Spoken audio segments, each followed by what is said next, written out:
What would you do if you saw a little girl, no more than 6, walk into a marble bank, clutching a torn doll and a letter from her late mother, only to be laughed at? Would you speak up or stay silent like everyone else? If you've ever witnessed something that tested your sense of right and wrong, share your thoughts below. Tell us where you're watching from, because your voice might be the one that still believes in dignity. The lobby of Sterling National Bank shimmered like a palace built for money. Light from the crystal chandeliers spilled across the marble floor, bouncing off polished shoes and the distant hum of whispered transactions.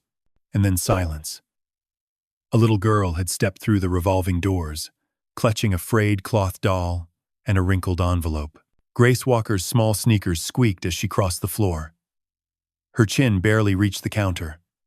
"Excuse me," she said, her voice soft but steady. "I need to check an account." The teller, Andrew, tried not to laugh. "Sweetheart, do you even know what an account is?"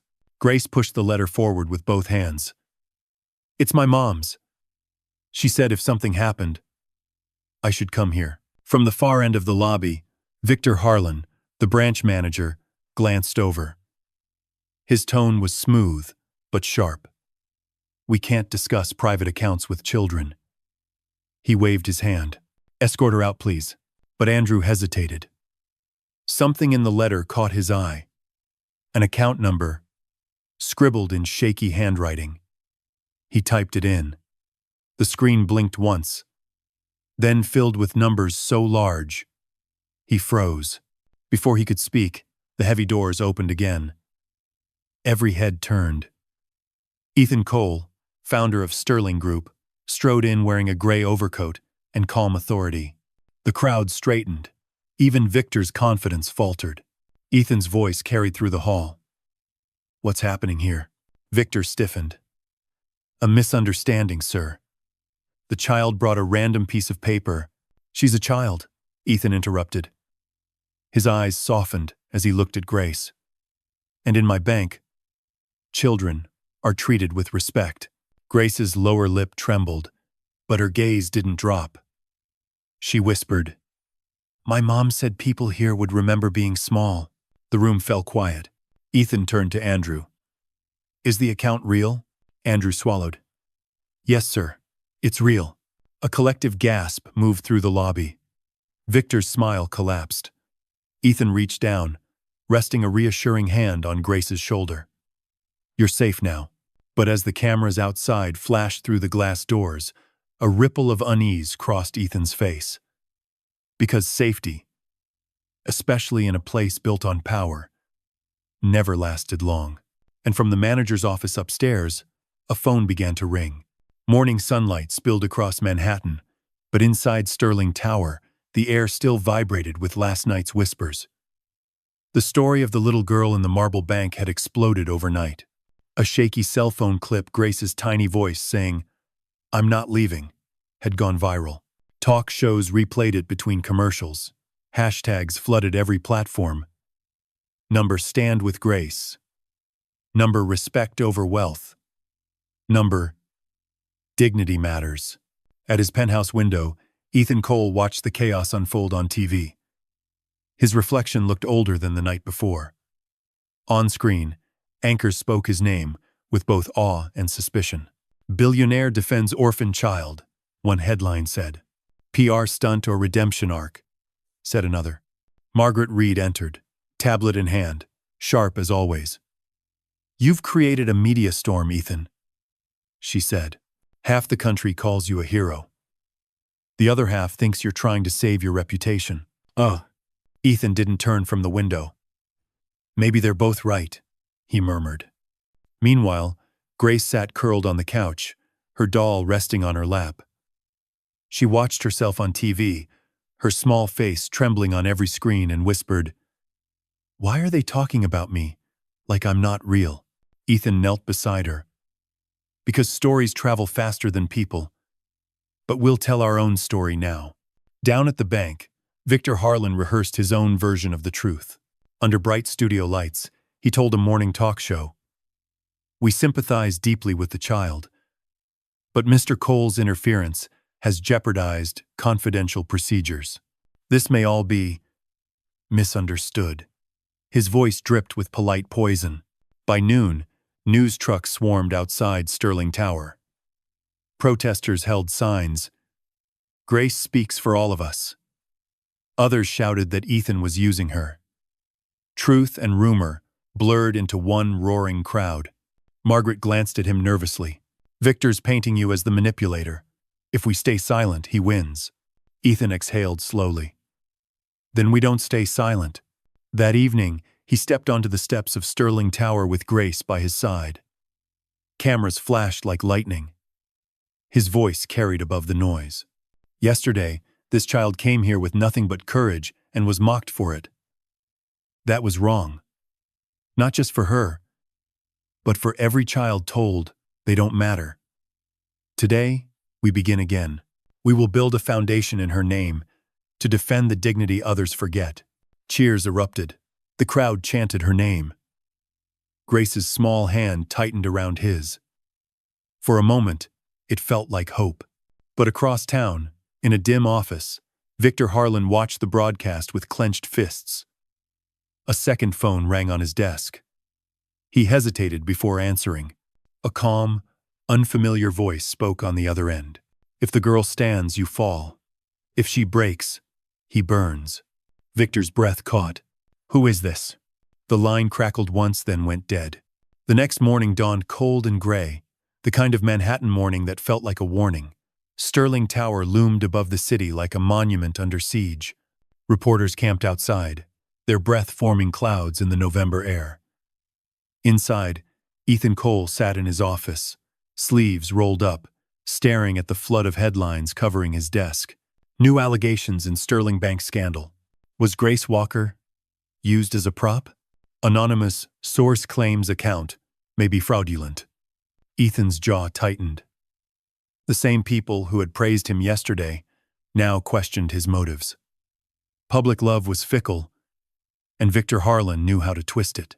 Margaret entered quietly. "They're turning her into a weapon, Ethan. The press, the board, the investors. Everyone wants a piece of the girl's story." Ethan leaned back in his chair, exhaustion shadowing his eyes. "They don't want her story," he said. "They want control of it." Down the hall, Grace sat in the lounge with her doll, sketching in a notebook. The drawing showed a tall man standing beside a small girl beneath a tower of glass. Across the top, she'd written, "Don't give up." She looked up as Ethan entered, trying to hide the worry in her small smile. "They keep saying Mom's account wasn't real," she whispered. "But she wouldn't lie to me." Ethan crouched beside her. "Your mother didn't lie. The truth is just buried under people who don't want it found." Before he could say more, Margaret burst in, her expression tense. "Victor's at the board meeting. He's demanding a full investigation. He's saying the funds in Grace's account came from illegal transfers." Ethan stood, his voice low but sharp. "That account is legitimate. If he wants an investigation, we'll give him one publicly."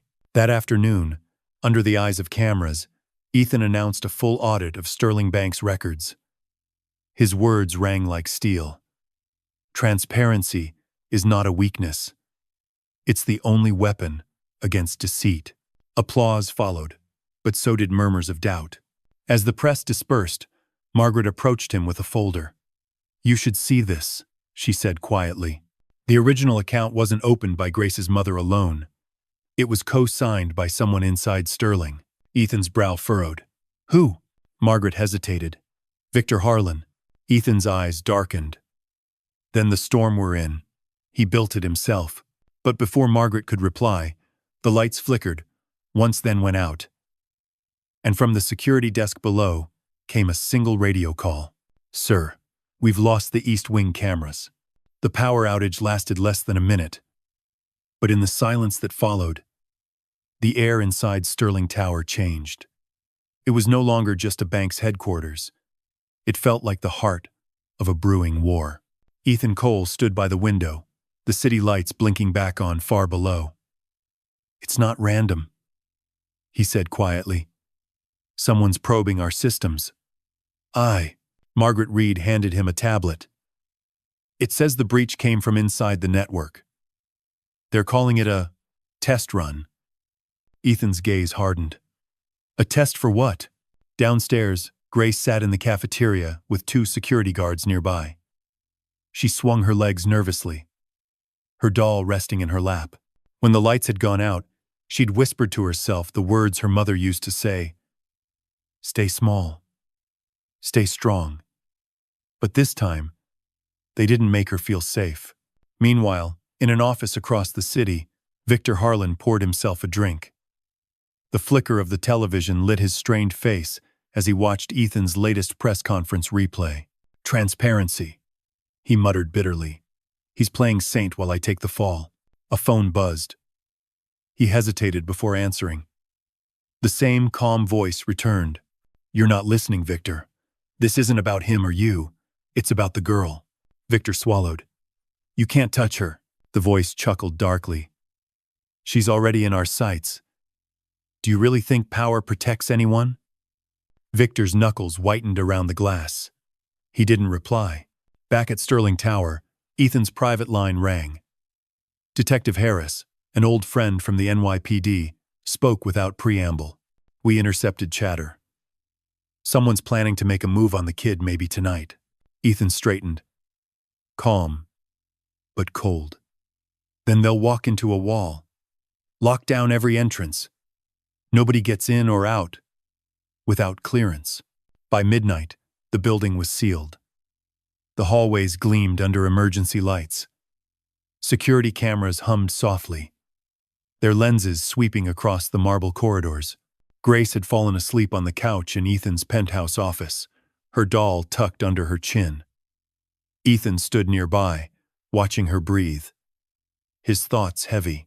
He had built empires, fought markets, won wars of money, but he had never felt this kind of fear. At 12:47 a.m., the alarm chimed once, then died. Silence. Margaret froze. What was that? Harris checked his radio. We just lost signal from the top floor. A sharp crack split the air.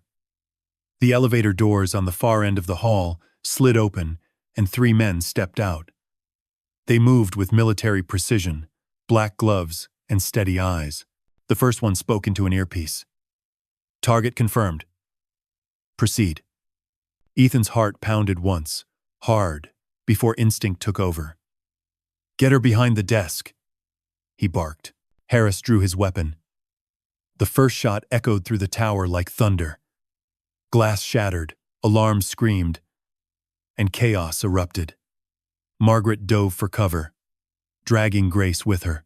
Ethan charged forward, grabbing the nearest metal chair and hurling it across the room, shattering the attacker's line of sight. The little girl's screams sliced through the noise, pure, terrified, human. One of the intruders lunged toward the couch, but Harris intercepted him, the 2 crashing hard to the floor.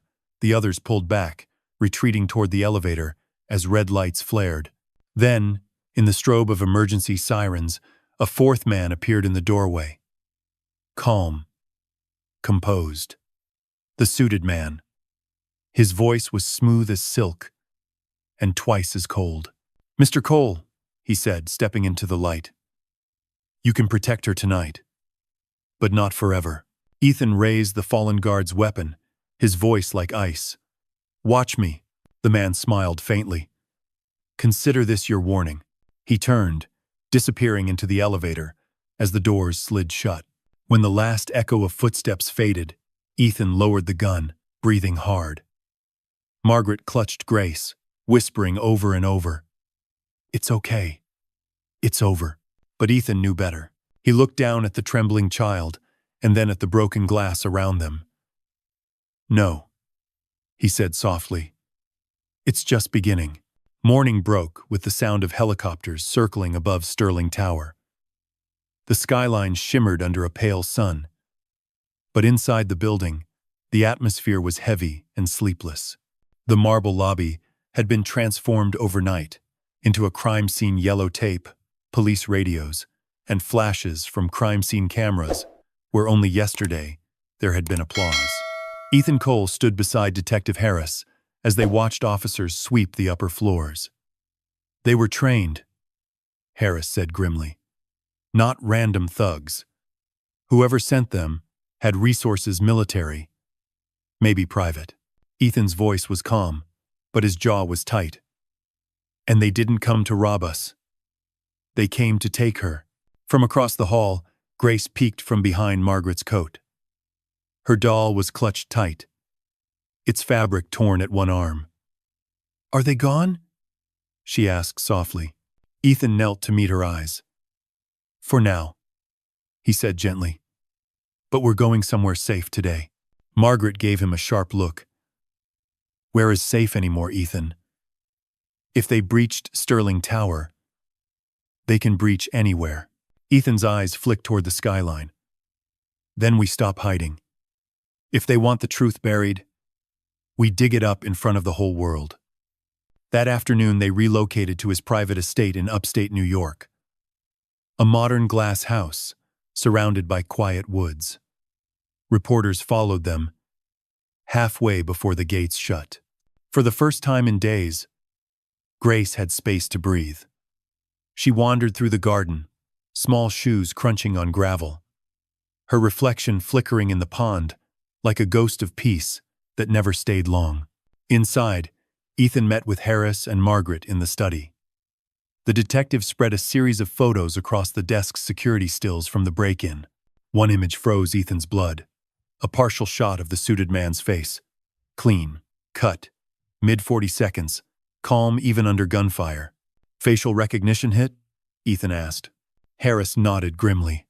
Name's Daniel Krell, ex-private intelligence contractor. Disappeared off the grid 2 years ago. He's worked for political donors, corporate blackmailers, and anyone who pays enough. Margaret's face paled. And now he's after a 6-year-old. Ethan rubbed his temples. He's after control. Grace isn't just a child to them. She's proof of something they don't want seen. Margaret hesitated. There's more. We rechecked the transaction history of the account. Those deposits, large ones, they trace back to shell companies tied to Sterling Bank's executive fund. Ethan froze. You're saying the money was internal? Yes, she said quietly. And Victor Harlan was the signatory. The room fell silent. For a moment, the only sound was the faint ticking of the wall clock. Ethan exhaled slowly. So Victor wasn't just covering for someone. He was part of it. Harris nodded. Looks that way. But now he's in hiding. We've got units tracking his properties. But nothing yet. Outside, the wind howled through the trees. Grace sat on the porch steps, her doll balanced on her knees. She hummed softly to herself the same tune her mother used to sing. But even as she hummed, she noticed something strange. A black car parked at the far end of the private road. It hadn't moved in an hour. She stood, peering closer through the glass. A flicker of movement inside the car, a camera lens glinting under the sunlight. Grace ran back inside, breathless. Mr. Cole! There's someone watching. Ethan's blood turned cold. He strode to the window. The car engine started, gravel spitting as it sped away. Harris barked orders into his radio. License plates get me every unit within 10 miles. Ethan turned to Grace, placing both hands on her shoulders. Listen to me. You did the right thing, but from now on, you don't step outside without me. Ever. She nodded, eyes wide. Are they coming back? He hesitated. Yes, he said finally. But next time, we'll be ready. That night, Ethan sat alone in his study, the room dimly lit by the glow of city lights beyond the forest. He opened the folder Margaret had left behind: documents, signatures, encrypted files, and one photo clipped to the back. It was a picture of Grace's mother, Elaine Walker, standing outside Sterling Bank nearly 7 years earlier. Smiling, holding an envelope the same one Grace had brought, and beside her, almost hidden in the photo, stood Victor Harlan, shaking her hand. Ethan leaned back, realization hitting like ice. The account wasn't an accident. It was a message one Victor had helped create before betraying it. His phone buzzed. A text from an unknown number appeared on the screen. "You can't save her twice, Mr. Cole. The truth dies tomorrow." Ethan stared at the words until they blurred. Then he whispered to the empty room, "We'll see about that." Outside, unseen from the house, the same black car had returned engine off, headlights dark waiting. Rain rolled in before dawn, steady and relentless, turning the estate's long driveway into a ribbon of silver. The house, once a sanctuary, felt like a cage surrounded by shadows. Ethan Cole hadn't slept. He sat in the study, the glow of his laptop painting deep lines across his face as he scrolled through encrypted files. Margaret had recovered overnight. Every document pointed to one truth. Grace's mother, Elaine Walker, had been a whistleblower. Years earlier, she discovered illegal internal transfers at Sterling Bank, money funneled from investor accounts into secret funds. The Grace account wasn't a gift. It was evidence, hidden in plain sight. Margaret entered quietly, holding 2 cups of coffee. "You look like hell," she said softly. Ethan managed a weary smile. "I feel worse." Elaine wasn't just protecting her daughter. She was trying to expose them. Margaret sat opposite him. "Victor must have realized it after she died. He's been covering it up ever since. But now that Grace holds the key, she's the loose end they can't control," Ethan finished. Thunder cracked outside. Grace appeared in the doorway, rubbing her eyes, her doll tucked under her arm. "You're talking about my mom again, aren't you?" Ethan's tone softened. "We are, sweetheart. She was brave. She tried to make things right." Grace stepped closer. "Then why are bad people still winning?" Ethan crouched down, looking her in the eyes. "Because the truth takes time to catch up to lies. But it always does." A knock shattered the quiet. 3 sharp raps against the front door. Harris, stationed in the hall, drew his gun and signaled for silence.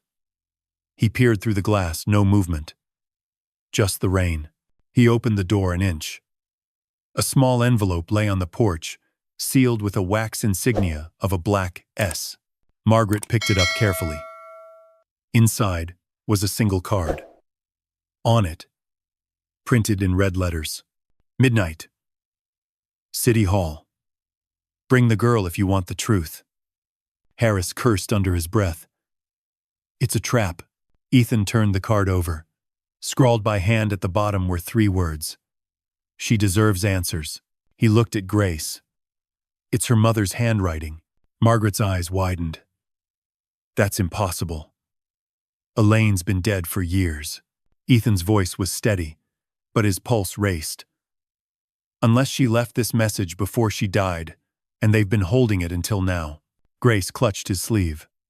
"Does that mean she's still alive?" He didn't answer. He couldn't. But in his chest, something flickered a hope, too dangerous to believe in, yet impossible to ignore. Harris broke the silence. "We can't go charging into a setup. We plan it right back up. Exit routes. Eyes everywhere." Ethan nodded slowly, his expression turning to steel. "Midnight at City Hall, then. If they want a meeting, they'll get one." Outside, lightning split the sky in 2. And deep in the woods beyond the estate gates, headlights flared to life, 2 vehicles idling in the rain. Watching. Waiting. As Ethan turned away from the window, the storm swallowed the last of the daylight, and somewhere in the distance, a clock struck 12 hours to midnight. The storm didn't let up. By midnight, Manhattan was soaked in sheets of rain that blurred every streetlight into a halo. City Hall stood like a ghost in the downpour, silent, looming, the kind of place where truth and danger could shake hands. Ethan Cole's car rolled to a stop at the base of the marble steps. Inside, tension clung to the air like static. Detective Harris sat up front, eyes scanning the shadows. Margaret was in the back with Grace, adjusting the hood of her small raincoat. Grace's doll rested in her lap, one arm missing, the fabric darkened by water. "Are you sure about this?" Margaret whispered. "They picked the time and the place. They hold every card." Ethan's eyes stayed on the entrance ahead. "Then we flipped the deck." He stepped out first, his long coat whipping in the wind. Harris followed, hand close to his weapon. Grace took Ethan's hand as they climbed the steps, her grip firm despite the cold. She didn't ask if this was safe anymore. She already knew the answer. Inside the grand hall, the lights flickered weakly. Shadows danced along the walls. The echoes of their footsteps were swallowed by the rain outside. Then a voice emerged from the darkness. Smooth, familiar. "Right on time, Mr. Cole." Ethan turned. The suited man stepped into the pale light, umbrella dripping rainwater onto the marble floor. His eyes gleamed with amusement. "You brought the girl. I must admit, I wasn't sure you would." Harris raised his weapon, but Ethan held up a hand. "You wanted her here. You said you had answers." The man smiled faintly. "Oh, I do. But answers have prices." From the shadows behind him, two more figures appeared, armed, silent. One carried a black briefcase. The man placed it on the nearest bench and opened it slowly. Inside were documents, photographs, and a familiar envelope creased, water-stained. Grace's breath caught. "That's my mom's letter." The suited man tilted his head. "Your mother was a remarkable woman. Brave. Foolish. But brave. She found something she shouldn't have, proof of Sterling Bank's offshore laundering. She was going to go public. But Victor Harlan stopped her. Permanently." Ethan's jaw clenched. "You're lying." The man shrugged. "Am I?" "Ask Victor. He's the one who called us for help that night." Margaret's voice trembled. "Victor hired you?" The man's smile widened. "At first. Then he became a liability. You see, Mr. Cole, your company wasn't just a bank. It was a front for something much larger." And Elaine Walker stumbled right into it. Grace stared at the documents inside the briefcase. Her small fingers reached out, trembling. "So, she died because she told the truth?" The man's tone softened mockingly. "The truth is expensive, sweetheart. And not everyone can afford it." "Lake. Because." Ethan's rage flared, his voice cutting through the room. "You killed her." The man didn't deny it. "We removed a problem. But her legacy lives in that child's account. And you, Mr. Cole, have turned it into a revolution. That makes you a problem too." He snapped his fingers. The armed men raised their weapons. Harris fired first. The hall erupted in chaos, gunfire echoing like thunder. Ethan shoved Grace behind the stone pillar as bullets sparked against marble. Margaret ducked, dragging a fallen chair for cover. "Move!" Harris shouted, returning fire. One of the attackers went down, the other retreating toward the staircase. The suited man stood calmly amidst the chaos, his umbrella still in hand, smiling through the storm. Ethan lunged forward, tackling him to the ground. The umbrella clattered away. They grappled, fists colliding, breath ragged. Ethan's fury was raw, animal. "You won't touch her again," he roared. The man twisted free, reaching for the fallen briefcase. "You can't stop what's already in motion," he hissed. "The files are everywhere." Ethan slammed him back against the marble column, but the suited man laughed, even as blood trickled from his lip. "You think this is about money or justice? It's about control, and control doesn't die with me." Harris charged forward, gun trained. "Don't move." The man reached into his jacket too fast. A single shot echoed. He staggered, eyes wide, then fell to the ground. Silence. Only the rain outside dared to speak. Grace ran from behind the pillar, tears mixing with rain. "Is he gone?" Ethan knelt beside the man's body, checking for a pulse. Nothing. He looked up at Harris. "You didn't have a choice." Harris nodded grimly, lowering the gun. But this doesn't end here. Margaret opened the briefcase with shaking hands.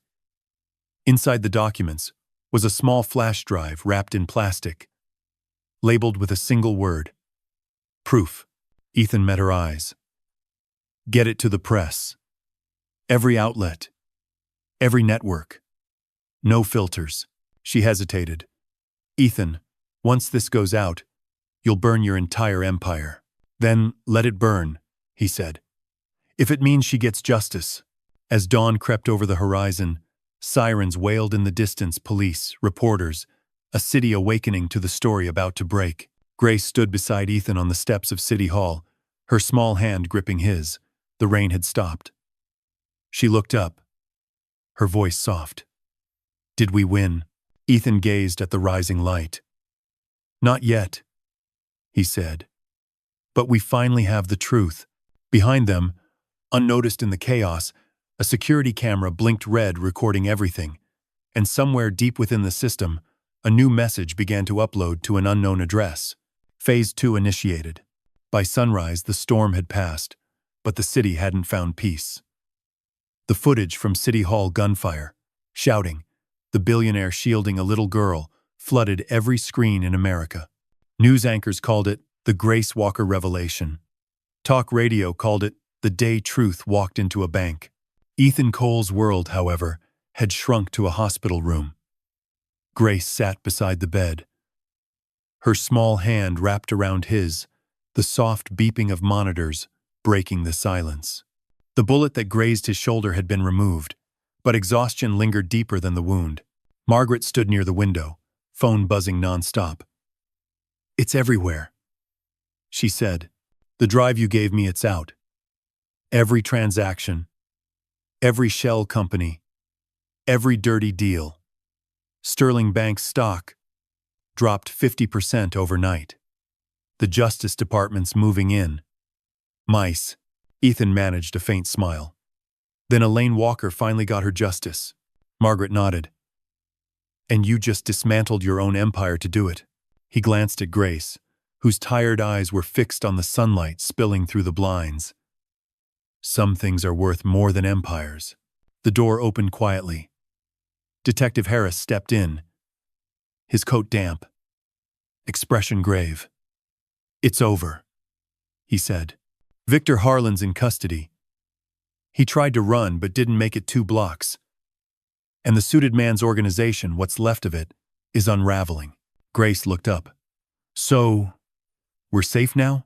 Harris knelt beside her. Safer than yesterday, kiddo. She smiled faintly, clutching her doll to her chest. Mom would like that. Hours later, the 3 of them stood on the steps of the courthouse. Cameras surrounded them again.